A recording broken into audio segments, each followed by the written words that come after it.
Hari Om. Let's continue to talk about the Vayus of Prana fields, Prana bodies we have. And we have last main fifth Prana is Vyana. And we talk about aspects of it that's described in this book, Prana Pranayama. Physical level, Vyana, the fifth Prana, and it pervades the whole body and acts as a reserve energy. So it's a little bit harder to grasp as a concept. Maybe through practice it will be a little bit harder to kind of feel in the body, understand, but I will read you what is described here or how you experience it, and you will might remember that you actually felt it before through your life, even without practicing yoga. So it helps all the other pranas when they require an extra boost. So it's kind of like a reserve battery. When one overexerts and feel extremely tired, a rush of energy comes and it enables one to continue. So we usually describe it as a second breath. You know, you have experienced this, or sometimes you feel like you're super tired and you're doing something strenuous work for a long time, and then because you have a determination to do something, you have this basically like a second breath. You continue and you do the result like you were not tired. Of course, after that you'll be super exerted, super tired. Phenomena with people trying to understand, I think, is something supernatural. It's this extra reserve of the prana, and it's the Vyana. The second wind, they say, is the Vyana experience. Vyana also regulates and coordinates all the muscular movements, aids in sending impulses to different parts of the body, and causes a flow of perspiration and good flesh. Vyana causes all the pranas, major and minor, to function for being their accessory. We'll talk about this main Vyana, main pranas right now, and later, next time, we'll talk about this other minor pranas. Subtle level, Vyana brings about circulation through all of the five koshas, the bodies of our body, and it's responsible for their differentiation. So when we practice yoga, or even if you don't, you might experience your koshas through your life. That's prana, Vyana, it's the one that's responsible for this swift interchanging connection between those. And that's also what I keep telling you about when we apply some practices, for example, for the physical body or prana body, it's affecting our other bodies, mental or spiritual or actual physical, so vice versa. So that's Vyana is responsible for that. Vyana pervades a special element in the body and is the vehicle of consciousness through the body. So that's how our consciousness kind of move through. And you all experience this, especially when you were children or teenagers in particular. That's the time when we start feeling all these different bodies in our dream. So that's moment when you awake, yeah? The moment when you're going to sleep and you're kind of drifting away into sleep, but you're still not fully asleep, and then the moment when you drop into your sleep, and the moment when you're totally unconscious in your sleep, the deep sleep we say, and then those dreams when you feel like you're kind of lying in a bed but you're not. So sometimes people have this experience when they kind of lifted off the body and they're aware of it, and it's actually it's mean they're in the astral body, people say, and they're kind of traveling. But it also could be the moments when you actually having a dream, yeah? You're traveling somehow there, and that's the Vyana prana responsible for that, at least according to my understanding. In the condition of excitement, due to its swift motion, it takes the mind excited and deluded. The motion of consciousness becomes intense at such times. And imbalance happened, you will feel expensive energies in balance, you have a lack of coordination, tremors, an ability to reach out to people, and the mind is erratic. I don't know for you, but I can for myself say that I did experience this through my life, even in my younger years, and probably I wasn't so much aware. That's something related to my prana body. Density and color of pranas, that's interesting. The five pranas have varying densities of ionic fields. So as I told you before, it's not something just, it's not just the physical, the pranas, but it's also not just something spiritual where we talk about, but it's actually not existing, you know what I mean? Sometimes people get into the created in the mind universes and they think it's existed. And you know, it's all about power of the mind, so whatever you believe in, it will exist. no matter you believe in flat or spheric earth or geoid earth, or you believe this earth not exist at all, it's all illusion, or the matrix, that's will for you materialize in your world. But with the prana, and here this, it's, you can tell that, you can see that it's present in this physical world, because we see the actions of the prana, the actual existence of us, the life force. It's the main direct proof of the existence of prana. It's tangible that I'm alive, and it's mean I have prana. Yeah. At the same time, it's have varying densities of the field. Udana is the least dense, so they are different. Then follows prana, the prana member here. Samana is in the stomach. Apana, the legs and down. Vyana, which flows throughout the whole body, has a density which is the average of all the others. And that's kind of makes sense, because that's the one that communicate between each of them.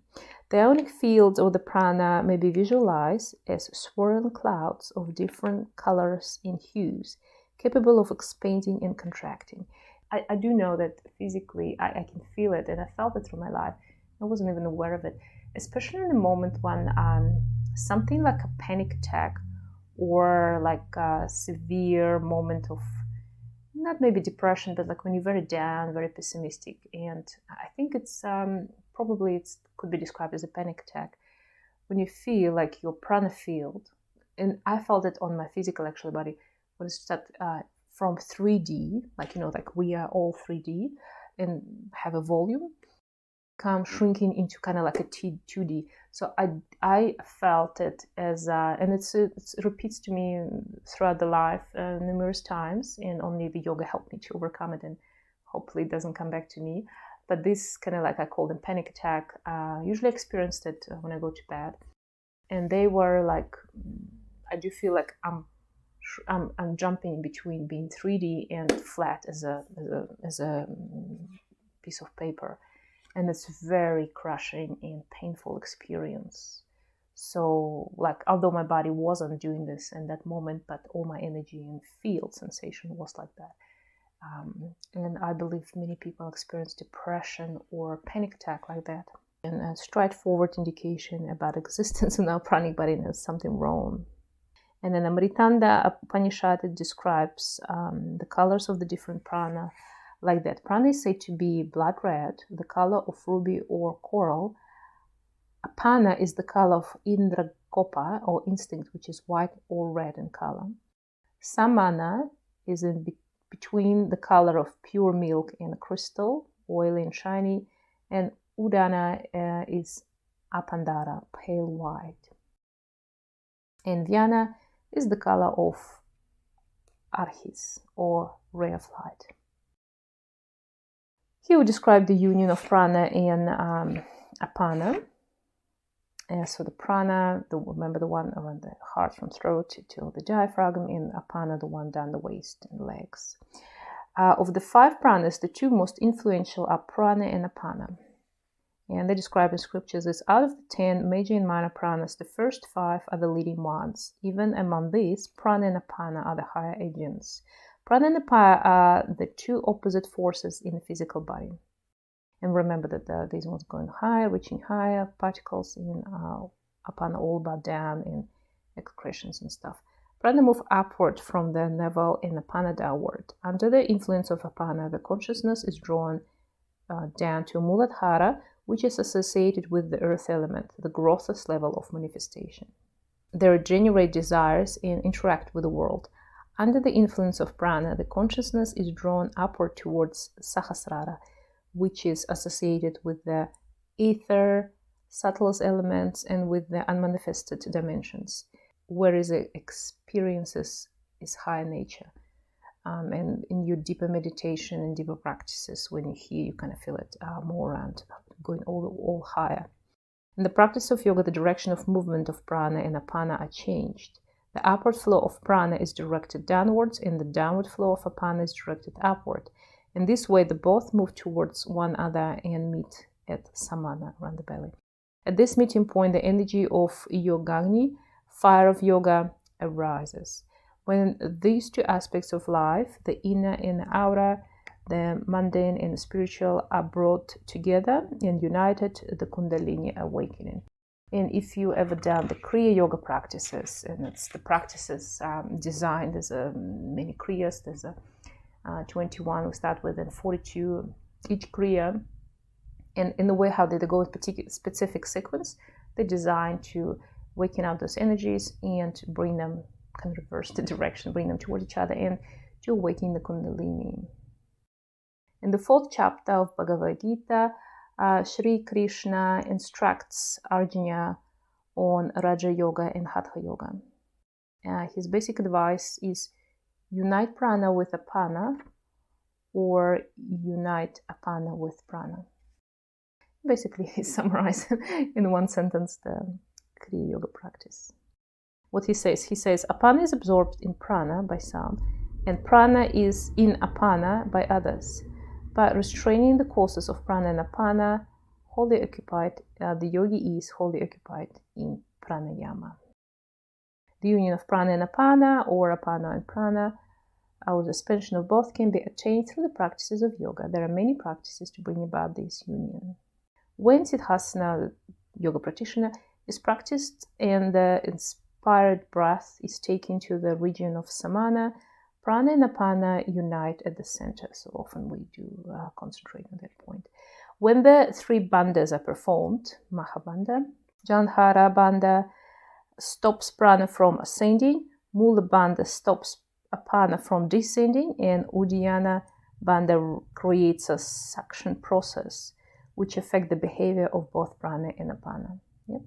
So, Maha Bandha, when we engage the bottom block, Uddiyana, you're creating like a vacuum in your stomach. On exhale, we perform it in chin. So that's what's happened. So we close these exits and we bring, like a vacuum machine, it's exactly says here, the energy towards the center. So we're reversing this. Shat karma, like Nauli Kriya, also creates union between prana and apana. When pranayama is practiced with inhalation, exhalation, and retention, the kumbhakas, the union of pranas and apana take place at Ajna Chakra. The union of prana and apana is one of the most important aims of yoga. And you can tell it through all your yoga practices. We practice in inversions, we do Padmasana or any sitting like that position, not just because it looks cool or it's good for your back, but it's because the Padmasana, so I have half Padmasana right now, so full Padmasana when both legs are in a lock, stopping the energy flow escape through your legs, and the apana reversed naturally. And if it's very good advice, I should do the separate talk about Padmasana. Padmasana is amazing practice by itself. So if you do feel these moments of your life when you feel dissipation of energy, not lack of energy, so basically what they described with your Vyana, when you feel down in thoughts, negativity increasing, maybe depression is even coming, sit in Padmasana. So even 5 minutes a day, even if you cannot perform it, you can do half of it, or you can go there for a very short period of time, or at least one leg, trying to exchange the legs so you're nice and balanced. Just stay there. You don't have to do anything. You can just, like me, recording the video in Padmasana, or do something on your laptop, whatever you need to do. I spend a lot of my time working on computer, and I always sit on the floor, maybe like on a block or cushion if I need to. It's not just good for your back and the posture, but it's also will have this effect on your pranas, on your Apana Vayu. Eat your breakfast, lunch, and dinner on the floor. Just sit on the floor more often, and you will straight away feel more happier. When we sit in a chair, first of all, it's caused contraction of your psoas muscle and increase of adrenaline and unnecessary stress, which you shouldn't feel. Same when we're driving the car, or anytime we sit with the legs down on the chair. Therefore, trying to reduce amount when you're sitting. But it's also when you sit on a chair, your legs down, it doesn't matter to touch the ground or not, the energy flows down through Apana, and it's constantly leaving your body. So think about this next time you sit. Now I hope you have better understanding of these 5 pranas. these kind of wings of the prana, the main 5 ones. We'll look at the little ones next time. You will ask me why I need to know that, why it's important. Is a yoga practitioner or even not, just a person? Understanding this through the yogic point of view, and next time when you go out in the world, you can not just understand yourself better, but the other people, the reactions. If you look around you and we look in a crowd of people, we're all kind of same, yeah? We're all same desires. We all want to be happy. We all want to have, good income, happy family, maybe travel. Somebody prefer to do some hobbies. Somebody wants more, somebody wants less, but we're all kind of more or less same. But if you really looked on people, we have a lot of differences, and they all kind of could be attributed to particular energy dissipation, chakras effects, or the way how the prana in the body works or not working, where the breaches of the prana. And some people have tendencies to do something more than others, and it's all, we say, it's just a character or genetics. But in a way, as the yoga described it, it's all related to this life experience or these impressions, or we call them samskaras, which have been accumulated by our soul throughout life, maybe just this life or many, many other lives. And it's affecting our and physical and other bodies, the koshas, as we talked about before. And they formed this particular character tendencies, prevailing fears or no fears, empathy or no empathy, all these different variations of the people which psychiatrists trying to describe, give it a name of diseases or disorders. Tendencies are somebody prone to some gambling or something, somebody prone to something else. When you understand yoga, how it works, it's absolutely make clear sense to you how actually, why people like that. And often it could be that something very simple, like sitting too much, as I told you this example about sitting, can cause particular disorder in the energy field or this person, other aspects, and they will react on the world differently. Fears or aggression or excessive love can come from particular these things, and we can see through when we start practice yoga. So these little lectures, mostly I'm doing it for myself, but also for you to better understand when you go to the yoga class next time, you know it's not just working out your body for the summer season or when you had a healthier back, or you just want to clear up your mind so you see world clearly. No, you are just tapping into this unlimited world of knowledge of yourself, your body, and the people around you, and all this world creation, the planet, the earth, the sun, the solar systems. It's exactly the work. They have chakra system, they work similar, and they evolved spiritually same like us. Everything in the world, from this little wooden piece to complicated system like my body, for example, we all have same the way how we operate and evolved through this life. And when you start practice yoga with your mind, you're using your mind, not just physically going there because everybody doing this, but practicing it with understanding foundation, you'll feel the effect dramatically. And you will decide what you want to do, because yoga is immense. There's so many practices, techniques, schools, teachers. Oh my God. And you cannot practice everything, or, there's no time in your life to do this. It's mean you have to, there's no time to sleep or do anything else, go to work if you practice all the practices we want to do. We want to do yoga nidra, we want to do all Jashat karmas, we want to practice Kriya yoga, we want to practice all the asanas, we want to master every back bend there in the world, we want to do the handstands. Believe me, it's basically impossible to do in one lifetime. So learn by yoga and decide it's the tool, why and for what you want to use this tool. Maybe you don't want to use it at all. You're already happy. You're already enlightenment.